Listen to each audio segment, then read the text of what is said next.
Thank you everyone for joining us at this event. It is a true honor to have such amazing players and community. In this special event, I would like to take you all back in time and share all the explorations we have done before the game finally took its form as what we know today as Sky. It blows my mind to realize how far Sky has come and how many of our dreams have actually come true. It has been quite a journey, full of hopes and wonders, some struggles of course, but the result was miraculous. Inspirations led to many ideas. I have collected so many ideas that they may seem random and overwhelming, but I hope these evolutions of ideas is entertaining and worth your watch. Let's get started. So in the beginning, we can't start without mentioning this game. It is called Cloud, and it's a game made by our creative director Genova Chen when he was in school. The game is about a sick child on a hospital bed, dreaming about flying beyond clouds. You don't fight or compete. This emotional experience inspired so many people and showed how games could have a wider range of emotions. This game is why that game company has formed, and this is the origin of the kind of the game we are making today. Another important work to mention is The Giant by the artist N.C. Wyeth. This work, which is said to have been imagined with thoughts of a deceased student and his own children, beautifully expresses the fascination and grandeur of the world as seen through the eyes of children. With those two works as inspiration, we wanted to make a game that captures that emotion, an emotion of returning to childhood and adventure into the world through the eyes of child. This work was done by Ki Jiang, also known as Jackie. And this was about the time when I joined the team. When I joined the team, the game actually looked like this here. So my job was to first imagine what the game and the world could look like. So I started by imagining how the game would start. A tiny nameless island surrounded by big cumulus clouds. I tried to put myself into the world and imagine the situation of a nostalgic world where a big cumulus cloud awaits you ahead. I knew this is a game about flying, but I wanted to push on the nostalgic feel first and imagine the flight to be more like a dream. I started with sketches, literally dreaming about situations that evoked nostalgia and the pleasure of flying. This is artwork by Tom Zhao, which captures one of our early concept of juxtaposition of nostalgia and wonder.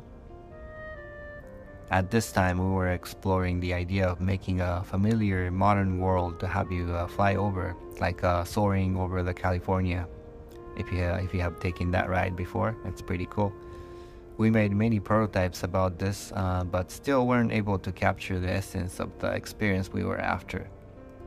So let me step back one moment to talk about the year I joined the team. This is a story of 2012, and this was the year when Journey was released.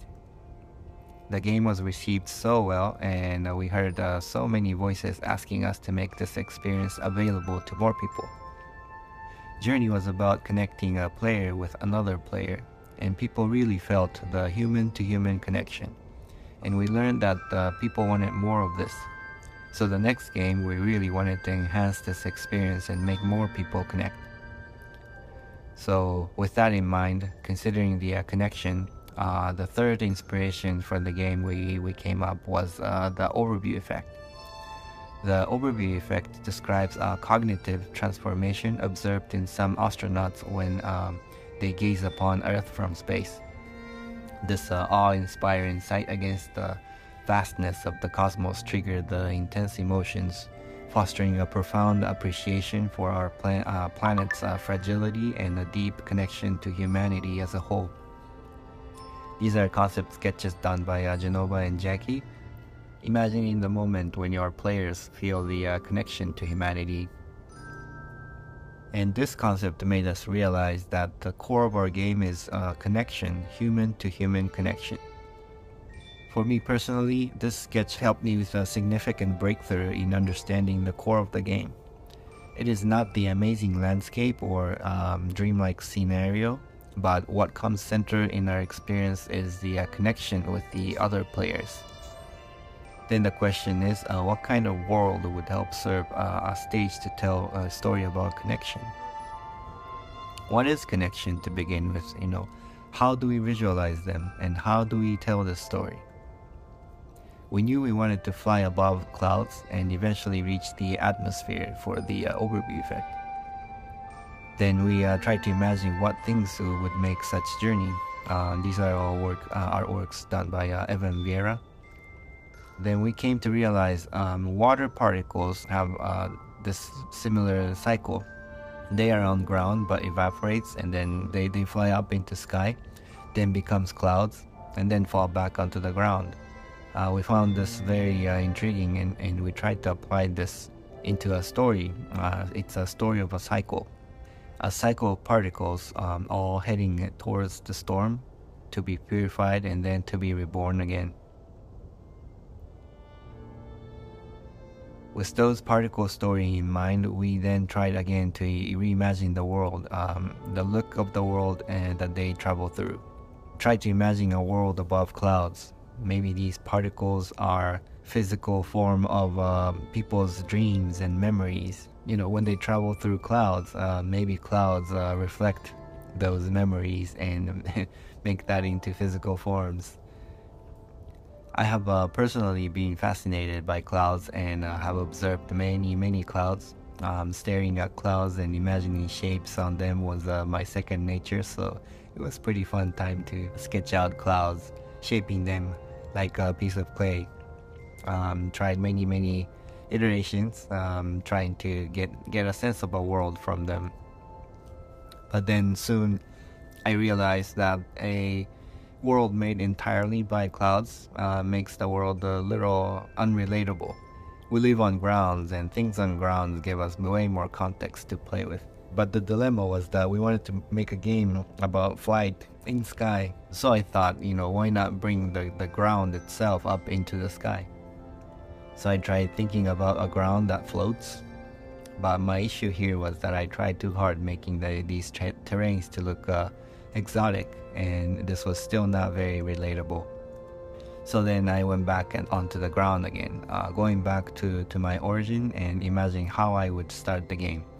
What is it that makes you feel like you want to fly, and how can you make a scene that evokes this emotion of longing for flight?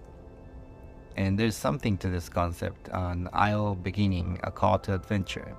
We have iterated on this first level of the game the most, but it's interesting to see how the concept of an island at the first level stayed true until the end. I'll be honest, we have been hitting a wall. We couldn't really figure out a world that was fun to be around. We needed things to do, which brought us to our next focus, which is creatures. They are the residents of this world. They're the ones that gives life into the world. So what are the things that live in this imaginary world? What are their function and how do they serve you in the experience? I tried to imagine situations of the encounter of these creatures. First imagine birds, but birds in sky is not very fresh. That's not a new concept. We did want to present a new concept, new idea. We also didn't want our flight to look like it takes some effort. We wanted to preserve the elegant, dreamy quality in the way things fly in our game. Then we eventually found aquatic animals. How they swam was pretty elegant and it was fitting for our game. To contrast the helpful creatures that are elegant and swimming, we also wanted to introduce antagonistic creatures. And this, you could see some origin for some of the dark creatures we have in the game today. Now that we are starting to fill the world with creatures, we then try to imagine if there has been any people in this world. Like showing this beautiful concept done by Tiffany Hayashi, or also known as Purple Almond. It would also add much depth in the world, to have history behind. Civilization would also bring possibilities to introduce puzzles to the game. It was really fun imagining, pieces of puzzles, made with ruins. So we brainstormed who are these people and what do they do. We tried to imagine civilization that could exist in a cloudscape. Do they live in caves? What are the materials they have to build their homes? Where do they get these materials? What's the surrounding biome? Because creatures are aquatic, maybe the landscape should also be inspired by aquatic things. Is this completely made up, exotic world? One of the efforts in trying to bring the concept of connection back to the core, we tried to imagine the world connected by a giant tree. These are some sketches done under this concept. Also, because of the aquatic reference, we also have thought about a world sunken underwater. This was a very interesting concept for me personally, but felt like it took the attention away from the sky. We did wonder if we should make these people still alive in the world or have them perished. Ruins underwater did make us realize that we prefer the civilization to be gone.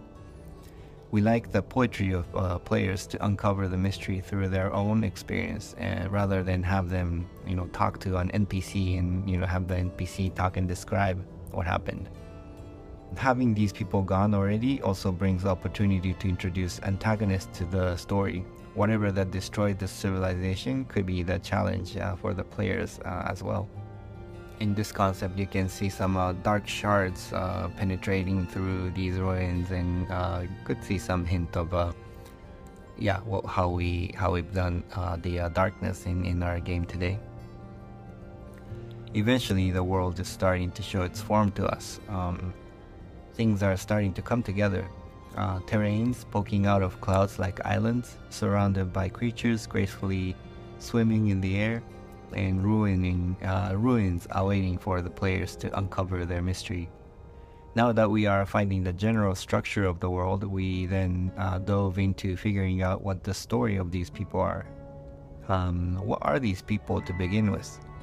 Why do they live in clouds, and how did they live, and why did they die? That's quite an overwhelming question, so I again went back to the sketchbook and trying to imagine, being a player. What does it feel like to meet these people? People of clouds, what's their life like? Then I tried to remember our original inspiration. Why was NC Wyeth giant was such striking image? For me, it was because it made me remember the perspective of a child, when the world felt bigger than me and it was filled with mysteries. So I went back to the sketch and tried to imagine a giant in clouds, witnessing a giant in clouds appearing, and trying to imagine what would I see if I followed that giant. This imagination sparked many ideas for me. As a child, I found many of the things adults did felt mysterious and ritualistic, so I simply tried to reimagine and translate it what I saw adults did into this weird cloud people doing their jobs that I didn't understand. Thinking about jobs made me bring back the idea of particles in cycle. What if these cloud people had a job to make these particles move around, to circulate these particles? We used to call them as motes internally back then. They harvested them, collected them, and shipped them to have them cleansed by the storm and to have them reborn. Perhaps they were part of the cycle, but because they are gone now, it is now players' job to take these modes and put them back into the cycle, maybe. The idea of harvesting and collecting modes gave us new understanding about these people. Maybe things they collect are precious and they were obsessed by it, much like how humans are obsessed with our resources. There may have been rituals and technologies built around them. I will touch upon this later, but around this time we have also established another theme, which is a time of day. It's an overarching theme to help tell the story. And we knew we wanted to start the game on an island before starting the journey into the sky. And with the help of a time of day theme, we overlaid the concept of dawn as additional theme. I tried to imagine a dock that these people built to carry things into the sky, and then I tried to imagine being a player arriving here. What does it feel like? What does it look like? Leaving the island, entering the cloud world, and the time of day has progressed and into daytime. And then the time of day continues to progress through the journey, imagining how the ruins would change, what look different. By then, we have learned quite a bit about these people and the flow. We're starting to get the feel for it, and we're now diving into figuring out what really happened to these people. What's the history? One disclaimer is that these things I'm showing, and these are ideas that led to what it is Sky today, and it's not the official lore of the Sky. This is the preliminary ideas, just so you know. People needed these resources to survive, but nature also needs them to sustain the cycle of life. With the resources, eventually people develops technology and gains power, and they prosper. But the conflict with nature escalates. And eventually there was a war, and it incurred a heavy sacrifice. You might recognize some similarity in what you see here in the sketch with what we see in the game. This concept certainly became a base for what it is known as a golden wasteland today. There was also a concept of an oracle who predicted this war, who then prepared an evacuation plan for their people. Players were never meant to see this in full glimpse, but I was hoping to leave some hints behind about this gigantic ship that they built to evacuate their people, like Noah's Ark. And continue to brainstorm many ideas, mainly trying to imagine a story that made sense for players to take a leap into the storm. I do want to preserve the mystery of what we decided for the final story of the game, so I will not go into too much detail here, but just sharing some more brainstorm sketches about the ancestral history. And then you might have recognized some similarities in the characters shown in these preliminary sketches with the spirits in the game and elders in the game. Let me talk a little more about the exploration that led to the design of our elders. We are talking about stories now, but don't forget that we are making a game. It's an experience. Characters we introduce in the game has to have a significance in the player's experience. Prototyping the game, we came to realize that we needed a strong beat after each major sections of the game, like how we fight bosses at the end of the levels. So the original idea of our so-called quote-unquote boss was some sort of guardians that presented challenges to the players before they could move on to the next level.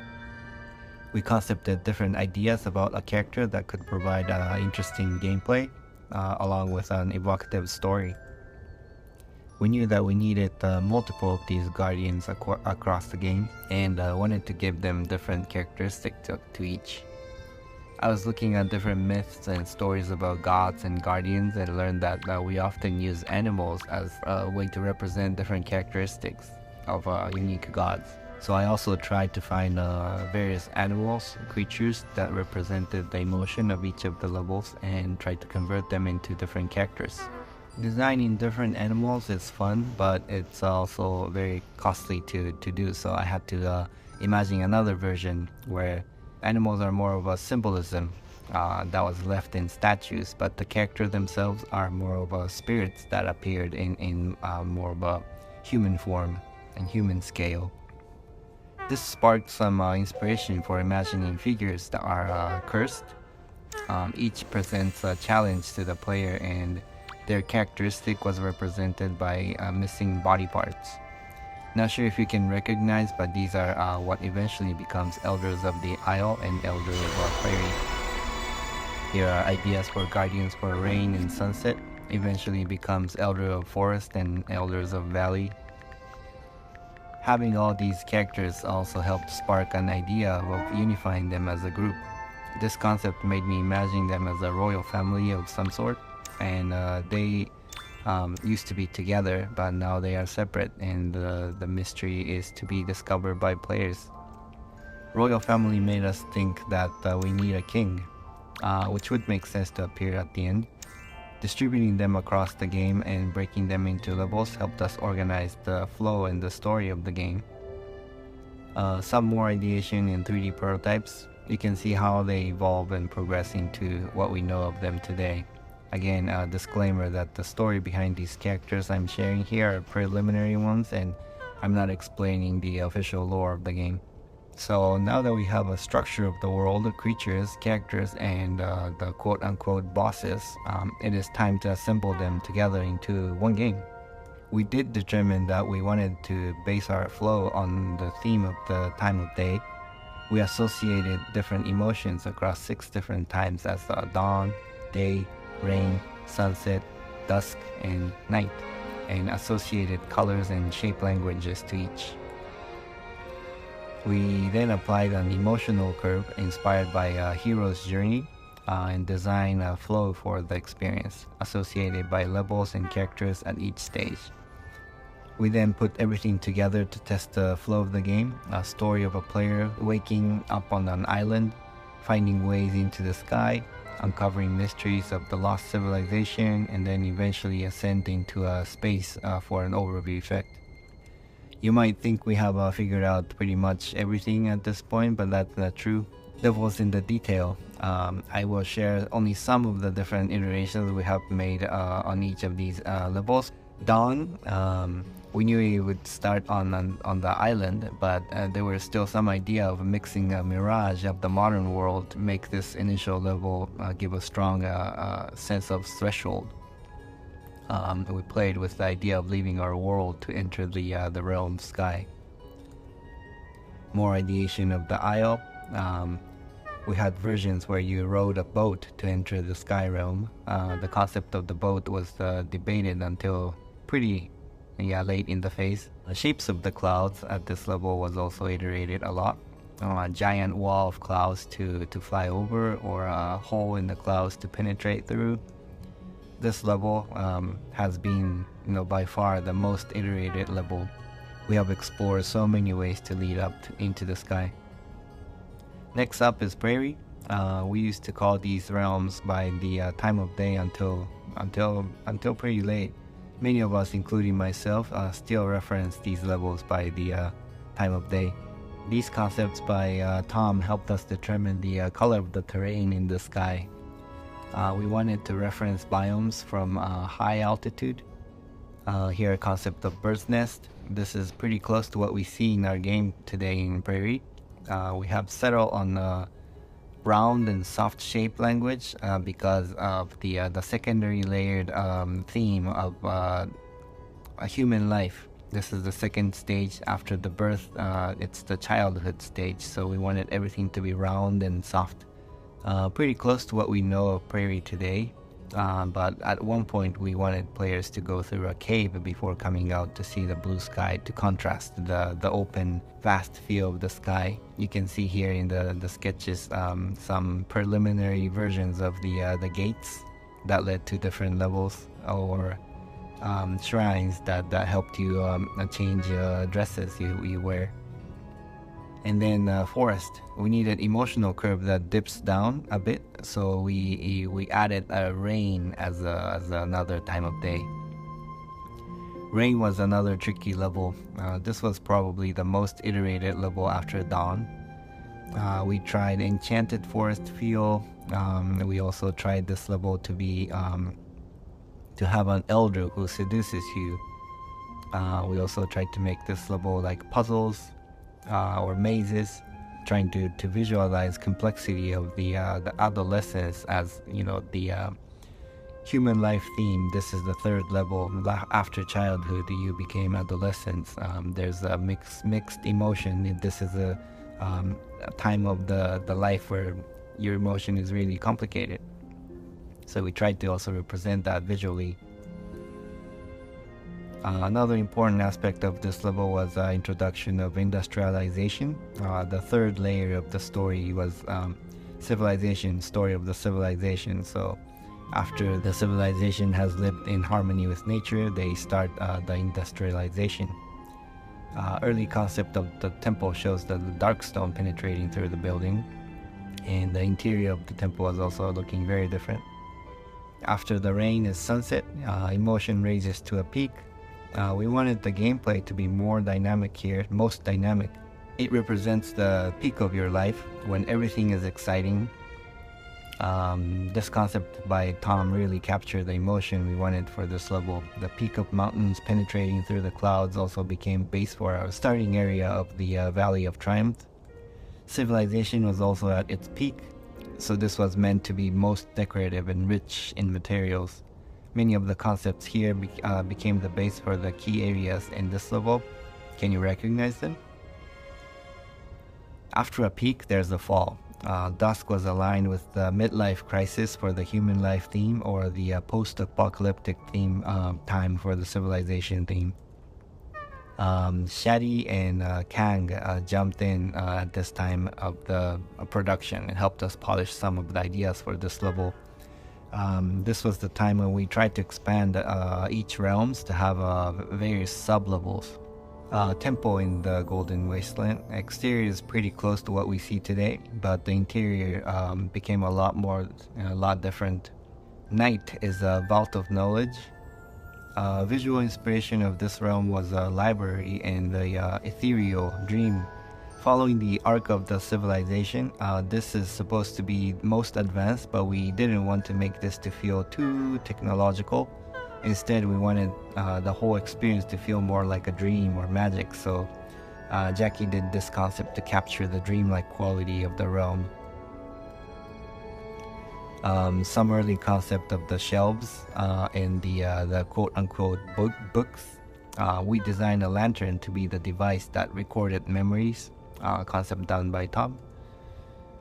And the early prototype of the end of this realm was more like a planetarium, a place where you meet the oracle to hear about the history and to hear about